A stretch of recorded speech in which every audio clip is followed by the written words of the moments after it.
देखिए, अपराध ही बदल रहे हैं, अपराध का तरीका बदल रहा है, साथ ही साथ बदल रही है हमारी पुलिसिंग भी।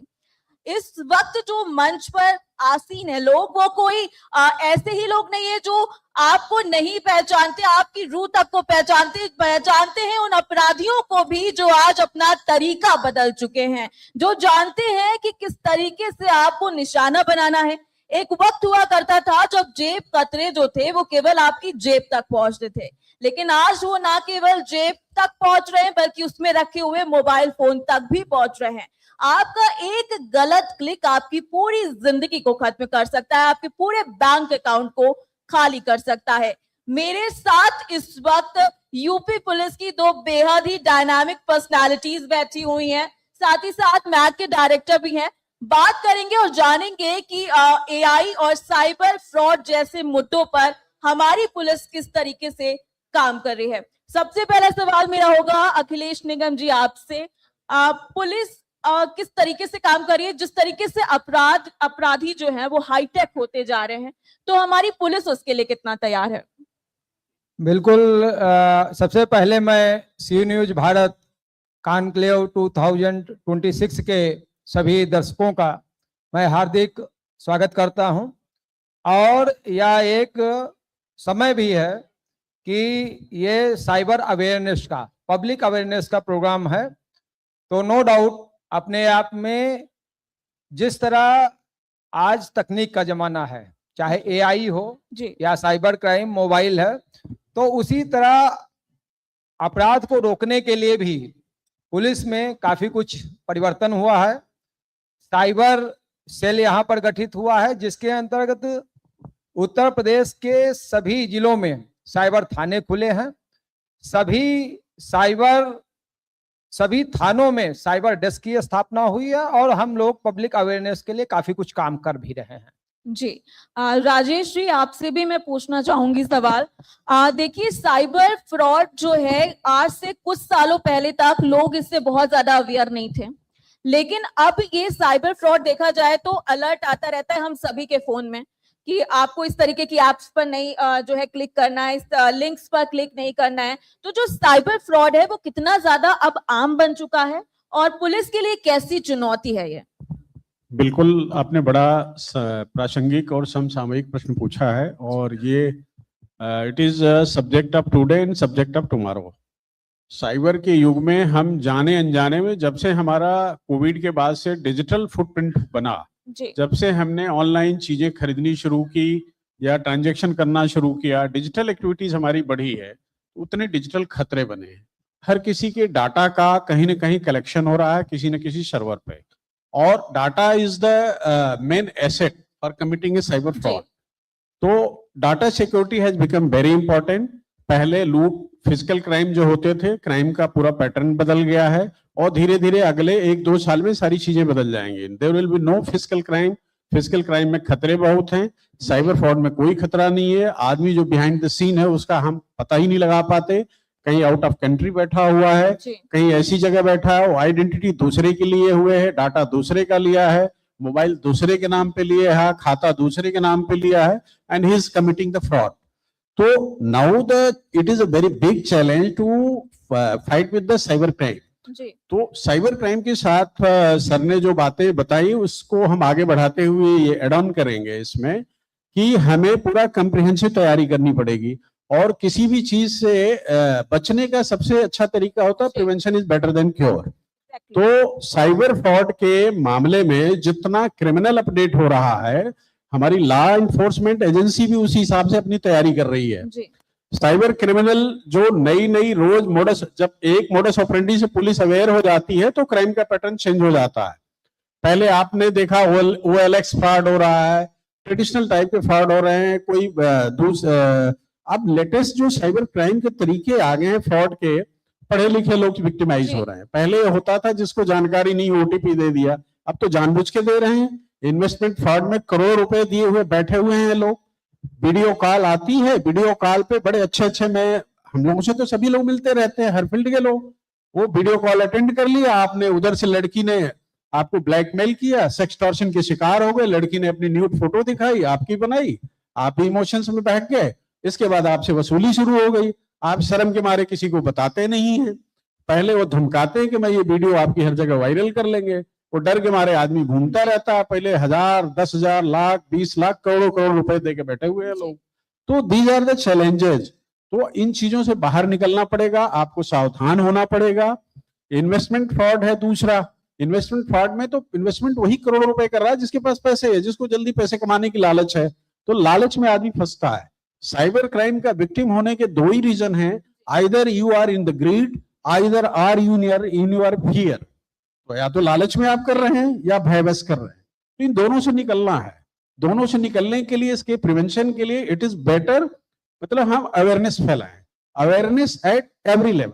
जी आपने बड़ा अच्छा नाम रखा अपना, चक्रव्यूह करके एक जी। आपने भेजा था मुझे, जी, डिजिटल तो चक्रव्यूह। चक्रव्यूह, जी। डिजिटल चक्रव्यूह। तो नेचुरली हम सब डिजिटल चक्रव्यूह में ही फंसे हुए हैं, जी बट चक्रव्यूह तोड़ने का, चक्रव्यूह की ओरिजिन तो भाई महाभारत से हुई है। जी बिल्कुल। महाभारत के 7वें पर्व में, द्रोण पर्व में लिखा हुआ है, जब द्रोणाचार्य जी जब वो बन गए सेनापति, जी जब भीष्म पितामह सरसैया पे 11वें दिन चले गए, 13वें दिन जब वो भीष्म पितामह जो वो द्रोणाचार्य, गुरु द्रोणाचार्य को सेनापति बनाया, तो उन्होंने पांडवों को परास्त करने के लिए ये योजना बनाई।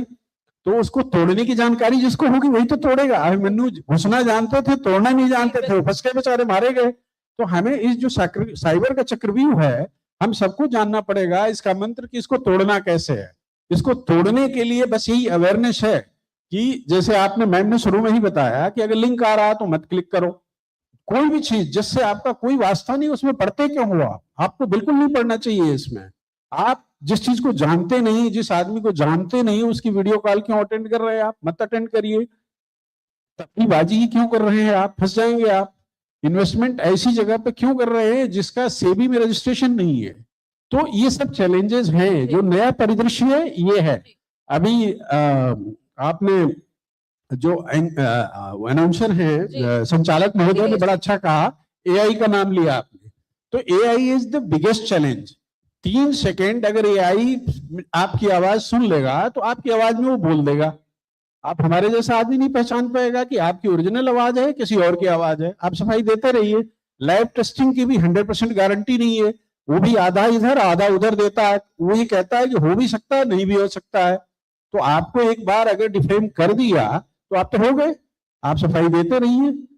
जेल आदमी जब जाता है तभी खबर छपती है, उसकी जमानत कब होती है ये नहीं छपता है। तो एक बार किसी की मर्यादा चली गई तो भले निर्दोष साबित हो जाए, उसको दुनिया नहीं पढ़ती है। खबर के 4थे पेज में छपता है। सॉरी, आप सब लोग मीडिया वाले हैं, इस चीज को जानते हैं। तो that news is not very important. तो इसलिए हम क्या है, इस चक्रव्यूह से निकलने के लिए हमको अवेयरनेस की जरूरत है। अवेयरनेस फैलाना सबकी जिम्मेदारी है, खाली पुलिस की नहीं है, सभी की। आप शायद एजुकेशन डिपार्टमेंट से हैं, तो एजुकेशन में साइबर अवेयरनेस को इंक्लूड करना बहुत जरूरी है। बच्चों को जब शुरू से नहीं अवेयर करेंगे, बच्चे गलत लिंक पे जाएंगे। गलत, एक तो रील का जमाना आ गया है और ये वीडियोस का आ गया है। रील में ठीक है, आप रील अच्छी देखिए, लेकिन उसमें खराब चीजें भी तो चल रही है। बच्चे के अंदर डिस्क्रिमिनेशन की पावर नहीं है कि वो भेदभाव कर सके, क्या देखना है क्या नहीं देखना है। That's why parental control is very much required, कि माँ बाप उस पर नजर रखें, उसे क्या देखना है क्या नहीं देखना है, डिजिटल टाइम कितना बच्चा स्पेंड कर रहा है, ये सब चीजें देखने की जरूरत है। ये बहुत बड़े मुद्दे हैं जिन पर बात अभी हम आगे और करेंगे। जी। जैसा कि आपने कहा कि प्रिवेंशन बहुत जरूरी है, तो ये चीज वाकई बहुत जरूरी है कि हमें प्रिवेंशन रखनी होगी, खुद सजग रहना होगा कि हम ऐसी चीजों में ना फंसे। अगला सवाल मैं प्रशांत जी आपसे करूंगी, क्योंकि आप टेक्नोलॉजी फील्ड से जुड़े हैं। एआई, आर्टिफिशियल इंटेलिजेंस की बात करें तो जितना वो वरदान साबित हो रहा है, उतना ही कई मामलों में अभिशाप भी लग रहा है। तो क्या सोचते हैं आप इस बारे में कि एआई वाकई काम आ रहा है या एआई एक तरीके की चुनौती भी बनता जा रहा है? बहुत ही अच्छा सवाल है आपका। पहले तो सी भारत न्यूज़ को मैं बहुत बहुत धन्यवाद करता हूं कि ये मंच प्रदान किया गया, और आज 17वां इनका वर्ष है, उसके लिए बहुत बहुत शुभकामनाएं। देखिए, एआई एक टेक्नोलॉजी का रिवॉल्यूशन है, जो एक ऐसा सिस्टम डेवलप कर रहा है जो सेल्फ डिसीजन में जाएगा, और हम उसकी आज इनिशियल फेज में है। अभी हिंदुस्तान तो बहुत ही पीछे है उसमें, और दुनिया की अगर हम बात करें तो दुनिया बहुत आगे जा चुकी है एआई में। चाइना और अमेरिका ने सब सारा डेवलपमेंट कर लिया है इसके अंदर। मैं आपको लेटेस्ट बताता हूं, अभी 2 हफ्ते पुराना एंथ्रोपिक ने डिक्लेयर किया है कि मैपल 5 करके एक एप्लीकेशन बनाई गई है जी। जो इस लेवल का साइबर क्राइम कर रही है, वो दुनिया की किसी भी जेल को तोड़ सकती है, दुनिया की किसी भी जेल को तोड़ सकती है और प्रिजनर को बाहर निकाल सकती है। फेक आईडी क्रिएट कर, सर ने बताया कि जी। वॉइस क्रिएट करना, आप जेलर की आवाज में वॉइस क्रिएट कर सकते हैं, इंस्ट्रक्शन दे सकते हैं, जेल को खुलवा सकते हैं, बाहर निकाल, इस लेवल तक वो लोग जा चुके हैं। पूरे बैंकिंग सिस्टम को कोलैप्स कर सकते हैं। तो ये बहुत बड़ा चैलेंज है। जैसे हमने जब मोबाइल इस्तेमाल करना शुरू किया था तो हमारे पास एक नोकिया का वो कीपैड वाला मोबाइल होता था और आज हम एप्पल पे पहुंच गए हैं। तो एआई की जो हैकिंग स्टाइल है, जो शुरुआत है अभी 386 पर है, या एक जी। नॉर्मल फीचर है, इसका जो एडवांस आना है वो फौज को भी टर्म्स डिक्टेट करेगा, वो सैटेलाइट को भी डिक्टेट करेगा, हर चीज को डिक्टेट करेगा। तो अब समस्या ये है कि उससे कैसे बचा जाए। तो उसको बचने के लिए एक एजुकेशन सिस्टम को हमें डेवलप करना पड़ेगा। भारत सरकार को भी एक इनिशिएटिव लेना पड़ेगा। मोदी जी इसमें बहुत एग्रेसिव हैं, वो एनिमेशन, वीएफएक्स और एआई के लिए बहुत बहुत विजन रखते हैं, मगर अब जरूरत है सरकार को उस पर जल्दी स्टेप लेने की। अगर कहीं से साइबर अटैक, इंडिया अभी ये साइबर अटैक किया इजराइल ने ईरान के ऊपर, और उनका टीवी चैनल ही हैक कर लिया और एक मैसेज डाल दिया कि आप सिविल वॉर की तैयारी कर लीजिए, हमने आपके खमनोई को मार दिया है।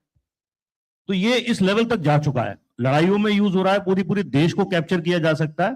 तो जरूरत है उसमें बहुत बड़ा इन्वेस्टमेंट करने की सरकार को, और हर आदमी को एजुकेट होना होगा, और उस लेवल तक एजुकेशन हमें लानी होगी जो प्राइमरी एजुकेशन से लेकर एक हायर एजुकेशन तक उसको इंट्रोड्यूस करना होगा। बिल्कुल, आर्टिफिशियल इंटेलिजेंस हर जगह भी यूज हो रहा है, चाहे शिक्षा की बात कर ली जाए, चाहे सुरक्षा की बात कर ली जाए, हर जगह यूज हो रहा है। अखिलेश निगम जी, आपसे सवाल रहेगा, जिस तरीके से एआई का वर्चस्व बढ़ रहा है, पुलिस डिपार्टमेंट में एआई किस तरीके से काम कर रहा है, और साइबर फ्रॉड की बात करूं तो सीआईडी की भूमिका कैसी रहे?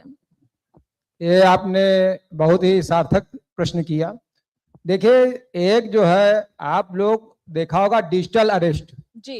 डिजिटल अरेस्ट में क्या होता है कि धमकी दी जाती है डिजिटल अरेस्ट में, या इस तरह का कि कोई पुलिस अधिकारी बनकर, सीबीआई अधिकारी या सीआईडी अधिकारी बनकर, कस्टम ऑफिसर बनकर या बैंक ऑफिसर बनकर उसको ये कहता है कि उस तरह का चैलेंज देते हैं कि भाई आपके खिलाफ मुकदमा दर्ज हो गया है, या आपका जो है आपके खिलाफ income tax officer, income tax की नोटिस आई। इस तरह का डिजिटल अरेस्ट करने का प्रयास करते हैं, फिर उससे पैसा की मांग करते हैं, डिमांड करते हैं जी।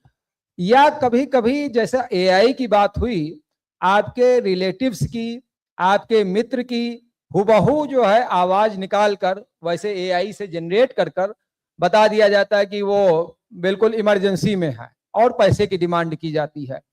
तो मैं ऐसे लोगों से जरूर कहना चाहूंगा कि मान लिया आपके किसी मित्र की या किसी रिलेटिव्स की इस तरह की आवाज आए और अननोन नंबर से आए, तो कृपया डिजिटल अरेस्ट होने से पहले या इस तरह होने से पहले आप उससे वेरीफाई कीजिए कि वास्तव में क्या वो इमरजेंसी में है या कोई ऐसी जो है घड़ी में है। ऑनलाइन तुरंत पैसे मत ट्रांसफर कीजिए। जो आजकल डिजिटल अरेस्ट, ये जो है फर्जी जो है अधिकारी बन जाते हैं, या कस्टम ऑफिसर बन गए, इनकम टैक्स ऑफिसर बन गए, सीआईडी या सीबीआई ऑफिसर बन गए, ऐसा कोई भी नहीं होता है। जब भी कोई मुकदमा दर्ज होगा तो उसका रिटेन में सारी चीजें होंगी, आपके पास इंफॉर्मेशन आएगी, सारी चीजें। तो ये जो डिजिटल अरेस्ट का या एआई के माध्यम से आपके क्लोज रिलेटिव की वॉइस से कि हम इमरजेंसी में हैं, हमको पैसा ट्रांसफर कर दीजिए, कतई मत कीजिए।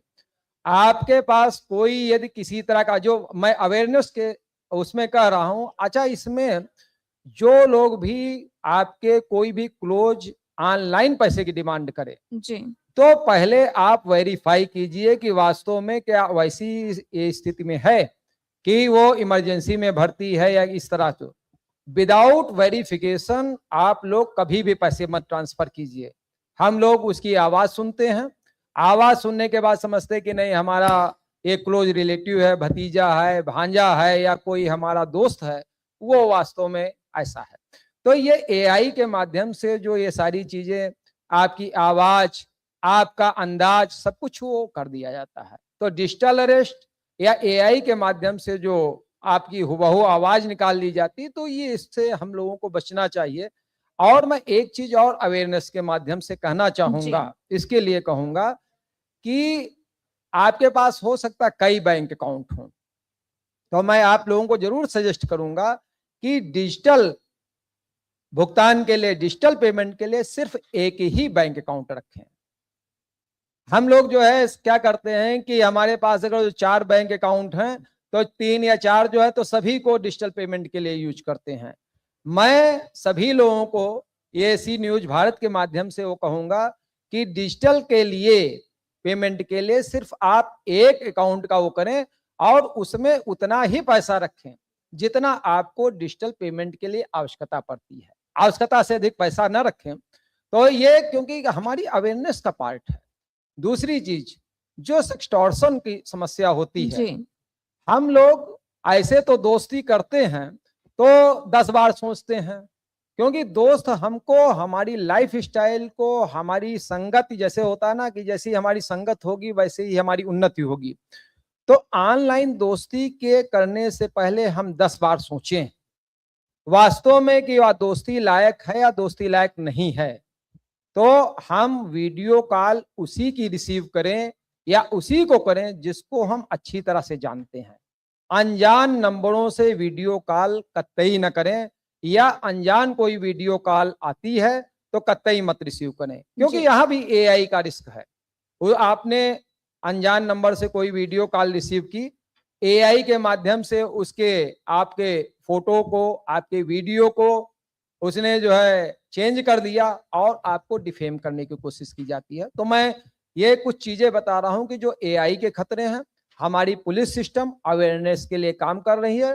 तो एक चीज, डिजिटल पेमेंट के लिए एक अकाउंट का इस्तेमाल करें। सेक्सटॉर्शन से बचने के लिए आप अनजान वीडियो नंबर को कतई टच मत करें जो है। जी आप बहुत ही अच्छी बात कही है। मुझे लगता है सभी को ये चीज फॉलो करनी चाहिए ताकि आप किसी भी परेशानी में ना फंसे। राजेश जी, आपसे सवाल करूंगी, एक साथ 2 सवाल करूंगी। जैसा कि सर ने 2 शब्दों का इस्तेमाल किया, एक तो डिजिटल अरेस्ट और दूसरा सेक्सटॉर्शन। इन्होंने ये तो बताया सर ने कि कैसे बच सकते हैं, लेकिन अगर कोई फंस जाए तो वो क्या करे? क्योंकि लोगों ऐसे बहुत सारे केसेस देखे गए हैं कि लोग फंस गए, पैनिक हो गए, उन्होंने कोई गलत कदम उठा लिया। तो मैं चाहती हूँ आप ये बताइए कि अगर कोई ऐसी चीजों में फंस जाए तो वो कैसे बच सकता है? और दूसरा सवाल ये कि साइबर फ्रॉड या एआई के रिलेटेड कोई भी फ्रॉड है, जितना हाईटेक है, क्या हमारी पुलिस उतनी ही टेक्नोलॉजी अपग्रेडेड है कि वो इन सारी चीजों को डील कर सके? Okay, one by one. जी फर्स्ट आपका क्वेश्चन था डिजिटल अरेस्ट के रिगार्डिंग। तो पहली बात तो कोई पुलिस डिजिटली अरेस्ट नहीं करती है। दिमाग में एकदम भर लेनी है बात कि मोबाइल पे या वीडियो कॉल पे कोई पुलिस किसी को अरेस्ट नहीं करती है। कोई ईडी, सीबीआई, इनकम टैक्स, कोई आपके अकाउंट्स की जांच, पैसे का ट्रांसफर करना या पैसे को रेक्टिफाई करना या इसको चेक करके वापस करना, इस तरह की कोई एक्टिविटीज नहीं होती। तो जो इस्टेब्लिश्ड नॉर्म्स हैं, रूल्स हैं, पुलिस हमेशा आपको अरेस्ट करना होगा तो आपके घर पे जाएगी, आपका दरवाजा खटखटाएगी। तो आप पहले तो ऐसी किसी चीजों पर रिस्पॉन्ड न करें, काट दें। प्लस अगर वो नंबर है तो नंबर पुलिस को फ्लैश कर दे। दूसरा, इन शिकायतों को 1930 या वेबसाइट है पुलिस की, उस पर कंप्लेन कर दे cybercrime.gov.in पे। This is important. तो इस वेबसाइट पे जरूर कर दें। और अगर आपको समझ में नहीं आता, घर में कोई सीनियर सिटीजन है तो अपने घर के किसी समझदार आदमी से बात कर दें। उससे कोई आगे संवाद न करें, उसका संवाद हर तरह का काट दें, उससे कोई संवाद न रखें। There is only way. आप उससे जितना बात करेंगे, जितना उससे आप क्लैरिफिकेशन लेंगे, उतना फंसते जाएंगे। तो आपको पहले तो दिमागी रूप से मान के चलना है कि कोई भी पुलिस दुनिया की, कहीं दुनिया की पुलिस डिजिटली नहीं अरेस्ट करती है। वीडियो कॉल पे बिल्कुल नहीं अरेस्ट करती है। वीडियो कॉल पे कोई जांच नहीं करती है आपके अपराध की। ये हो गया डिजिटल अरेस्ट का मामला। नंबर 2, सेक्सटॉर्शन की भी बात में आपको यही स्टॉप उठा। पहले तो ये सब चीजें करना नहीं है। अगर आप जाने अनजाने में या जानबूझ के कर ही गए तो आप आगे उससे कोई कम्युनिकेशन स्टेब्लिश नहीं करें। आप स्टेब्लिश करेंगे तो आपको ब्लैकमेल करेगा, आपको थ्रेटन करेगा कि आप पैसे दीजिए, नहीं तो आपके जितनी कांटेक्ट लिस्ट है सब में हम ये आपका वीडियो फैला देंगे। तो डरा करके पैसे की वसूली होती है। तो आप डर के वातावरण से आपको बाहर निकलना पड़ेगा और आप बिल्कुल उससे संवाद कट कर दें, और बेस्ट वे है कि 2-3 दिन के लिए अपना मोबाइल बंद कर दीजिए। जी, आप अपने जो भी परिचित हो उनको बता दीजिए, और जितना छिपाएंगे उतना फंसेंगे। तो इससे बचने का यही उपाय है, अवेयर रहें, अनवांटेड चीजों पे आप वो न करें। रही बात एआई की, अभी डॉक्टर प्रशांत साहब ने बहुत अच्छा बताया कि एआई में हम अभी, हमारे पास बंगलौर में मात्र एक कंपनी है, उसका नाम अभी इस समय नहीं मुझे याद आ रहा, जो एआई में काम कर रही है। हमारा देश इतना बड़ा है लेकिन अभी एक कंपनी है। तो इसमें अभी एआई के फील्ड में हमें बहुत काम करने की जरूरत है। एआई चाहे चाहे हम या न चाहे, एआई को हमें अपनाना पड़ेगा। या तो उसको घोड़ा बना के अपने ऊपर चढ़ा लीजिए, आप घुड़सवार बन के उसके ऊपर चढ़ जाइए, फर्क इतना ही है। तो आप, you can't go ahead, you can't compete with the world without using AI. AI use करना है। अभी जैसे आपने बताया, एआई अभी अब हम प्राइमरी स्टेज में है। जनरेटिव एआई होगा जिस दिन वो खुद निर्णय लेने लगेगा। अभी लेटेस्ट एग्जाम्पल आपने देखा, वेस्ट एशिया वार में ईरान ने आदमी निर्णय नहीं लेता था, उसका एआई निर्णय लेता था। ये टारगेट उसका एक्स प्लेस पे है। एक टारगेट को मारने के लिए अगर उसके फीचर से मिला तो 500 आदमी मार देगा, लेकिन उसको मार देगा। एआई अपने आप डिसीजन लेता था, उसमें कोई ह्यूमन इंटरवेंशन नहीं था। तो एआई का लेवल ये चला गया है। अब बहुत सी कुछ चीजें हमारे बस में नहीं रहेंगी, एआई अपने आप निर्णय लेगा। उसको जैसे डेटा मिलेंगे, जैसा डेटा उसका इनपुट रहेगा, उस हिसाब से डिसीजन लेगा। हमारी पुलिस की जहां तक ट्रेनिंग की बात है, जिस तरीके से अपराध एडवांसमेंट हो रहा है, हम हमेशा ट्रेंड कर रहे हैं। हमारे पास भारत सरकार के पोर्टल हैं, डिफरेंट क्राइम ट्रेंड पे पैन इंडिया हम लोगों का कम्युनिकेशन होता है। जहां पे जो केसेस पकड़े जाते हैं उसके हिसाब से ट्रेंड करते हैं। आज की डेट में कम से कम यूपी में हमारे पास 1.5 लाख ट्रेंड पुलिसकर्मी हैं जो साइबर पे काम कर रहे हैं, और जैसे जैसे नई चीजें आ रही हैं उस पे काम चल रहा है। तो we are properly equipped to fight with the cyber crime. मैं फिर से बताऊंगा कि साइबर का इंफ्रास्ट्रक्चर है, कहीं भी क्राइम होता है तो पूरे उत्तर प्रदेश में प्रत्येक जनपद में साइबर के थाने हैं, और प्रत्येक थाने पर साइबर हेल्प डेस्क है। तो अगर आप कहीं भी विक्टिमाइज हो जाते हैं तो तुरंत थाने पर पहुंचिए, साइबर हेल्प डेस्क पे आप कंप्लेन दर्ज कराइए, और जनपद में साइबर थाना है। उसके अलावा एक साइबर सेल भी है डिस्ट्रिक्ट की, तो उससे आपका बहुत मतलब नहीं है, वो डिस्ट्रिक्ट एसपी के लिए है। और साइबर थाना और प्रत्येक थाने की cyber help desk, this is for public. तो आप ये दोनों चीजें जानिए। आप अगर नहीं कर पा रहे हैं तो वहां चले जाइए, वो कंप्लेन दर्ज करा देगा। एक थंब रूल याद कर लीजिए, 1930 एंड cybercrime.gov.in। Thank you. मुझे लग रहा है बहुत ही सटीक जानकारियां आपको मिल रही होंगी, जिसे आपको नोट भी कर लेना चाहिए ताकि आप इस तरीके की परेशानियों में ना फंसे। प्रशांत जी, आपसे सवाल रहेगा, फोन हम यूज करते हैं, लैपटॉप यूज करते हैं, किस तरीके का थ्रेट रहता है इन सब चीजों से? क्योंकि देखिए आज बच्चों की भी ऐसी चीजें हो गई हैं कि बच्चे फोन के बिना खाना नहीं खाते, उनके हाथ में भी फोन रहता है। तो फोन से रिलेटेड बात कर लीजिए, लैपटॉप से रिलेटेड या किसी भी टेक्नोलॉजी गैजेट से रिलेटेड अगर मैं बात करूं, तो कितना थ्रेट रहता है एआई रिलेटेड इश्यूज का होने का? देखिए, जैसा दोनों अधिकारियों ने बताया, एक मेरा सजेशन है कि एक हम अवेयरनेस चलाएं, double factor security. Double factor security में क्या है कि जैसे आज वॉइस भी कॉपी हो जाती है, इवन हमारे पास एआई एजेंट है, जो एआई एजेंटिक नया आ रहा है, जून के बाद उसका नया वर्जन आ गया है, वो आपके हाव भाव को भी कॉपी कर लेगा, आपके बात करने के तरीके को भी कॉपी कर लेगा। अब सपोज कीजिए किसी के पास एक कॉल आता है कि मैं इस परेशानी में हूं, तो वो आवाज आपके पिताजी की हो सकती है, आपकी माताजी, अपने भाई, आपके दोस्त की हो सकती है, और आप आवाज पहचान जाएंगे, आपको लगेगा वही बात कर रहा है। तो हमें अपने समाज के अंदर एक डबल फैक्टर सिक्योरिटी डालनी होगी। हमें अपने बच्चों को एक कोड देना चाहिए कि जैसे ही वो आपके पास कॉल आता है तो पहले तो कोशिश करें हम उस कॉल को सुनने का, उस कॉल को डिस्कनेक्ट करें और वापस कॉल बैक करें। एक तरीका तो वो कॉल उस पर नहीं जाएगा। दूसरा तरीका, एक हम कोड जनरेट कर लें, हर बच्चे को, हर फैमिली मेंबर एक आपस में कोड शेयर कर ले, और जब उसे लगे कि डाउट हो रहा है तो वो बोले कोड बोलो, तो वो कोड उसके पास नहीं होगा। तो ये एक तरीका है जिसमें हम एआई को बीट कर सकते हैं मैन्युअली। देखिए, जो ह्यूमन ब्रेन है वो उसी की उपज है एआई। जो भी एआई में हो रहा है वो हम खुद कर रहे हैं, और हमें उसको समझना होगा कि वो हम कहां ब्रेक कर सकते हैं। देखिए, मशीन लेवल पे अगर वो हैक कर लेगा तो मुश्किल है उस समय बाहर निकलना, बट जिस तरह के डिजिटल अरेस्ट हो रहे हैं, जिस तरीके से लोगों को मॉपिंग की जा रही है, साउंड की, पिक्चर्स की जा रही है, तो उसको रोकने के लिए हम कैंपेनिंग कर सकते हैं। पुलिस के माध्यम से सोशल एक्टिविस्ट कर सकते हैं जी। और आए दिन इसके ऊपर वर्कशॉप्स होनी चाहिए। पुलिस बहुत वर्कशॉप करती है, मैं कई वर्कशॉप्स को ज्वाइन भी कर चुका हूँ, आगरा जी। पुलिस के साथ मैंने काम भी किया है इस पे, मगर मैंने ये देखा है कि इसमें रोज चेंजेस आ रहे हैं। जैसे आपने कहा मोबाइल है, मोबाइल का जो आपका iOS है उसमें आपको ध्यान देना है कि वो कहीं आपने किसी को मोबाइल दे दिया, उसने उसको कहीं क्लोन तो नहीं कर लिया, सबसे इंपॉर्टेंट है। उसमें एक फीचर होता है, उससे आप पता कर सकते हैं कि क्लोनिंग हो रही है नहीं हो रही। जी। एप्पल इस चीज में काफी आगे है, तो एप्पल के फोन को क्लोन करना इतना आसान नहीं है। तो आपको लेटेस्ट गैजेट्स यूज करने होंगे। जैसे वायरस आता था पहले, अगर हम कंप्यूटर्स यूज करते थे, वायरस आता था तो फिर एंटीवायरस आ जाता था। तो इसी तरह से अभी जब चीजें नहीं बन पा रही हैं तो अब अपने दिमाग को खुला रखना पड़ेगा, तभी हम इन सब चीजों से बच सकते हैं। बिल्कुल, कुल मिलाकर जो निष्कर्ष है वो यही है कि अपने दिमाग को खुला रखिए, खुद सजग रहिए। अखिलेश निगम जी, एक सवाल और आपसे करेंगे। जिस तरीके का अवेयरनेस पुलिस चला रही है, क्या आपको लगता है कि स्कूल और कॉलेजेस में भी ये अवेयरनेस प्रोग्राम्स ज्यादा से ज्यादा होने चाहिए? क्योंकि अब देखा जाए तो बच्चे जो हैं स्कूल में पढ़ने वाले, उनको भी अवेयर होना बहुत जरूरी है, क्योंकि आजकल मोबाइल हर किसी के हाथ में है। हर किसी के साथ ये खतरा है कि उसके साथ साइबर फ्रॉड हो सकता है, एआई रिलेटेड फ्रॉड हो सकता है। तो शिक्षा के लेवल पर किस तरीके की जो है जागरूकता आगे बढ़नी चाहिए? ये बहुत सही है।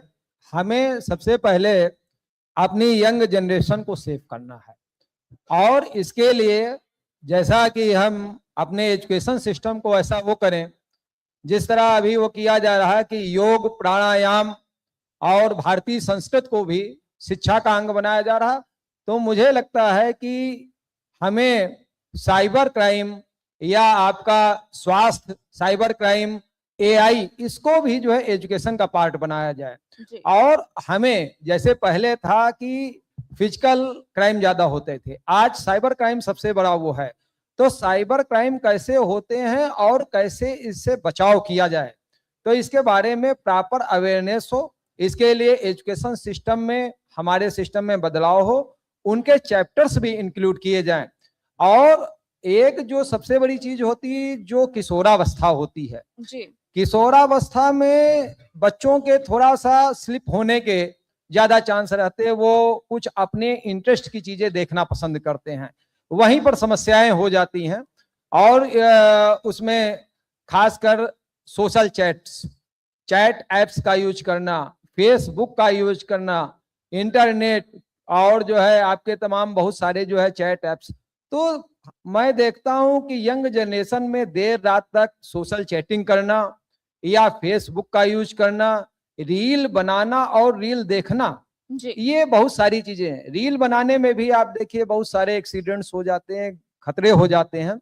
चैट ऐप्स का भी बहुत इस्तेमाल होता है और इसमें हमारे बच्चे बच्चियां उसके शिकार बन जाते हैं। तो जी। चैट ऐप्स में मैं जरूर जो है अपने सी न्यूज भारत के माध्यम से मैं अपने जो बहनों को, भाइयों को और बेटे बेटियों को ये कहना चाहूंगा कि ये जो चैट ऐप्स हैं इनसे सावधान रहें।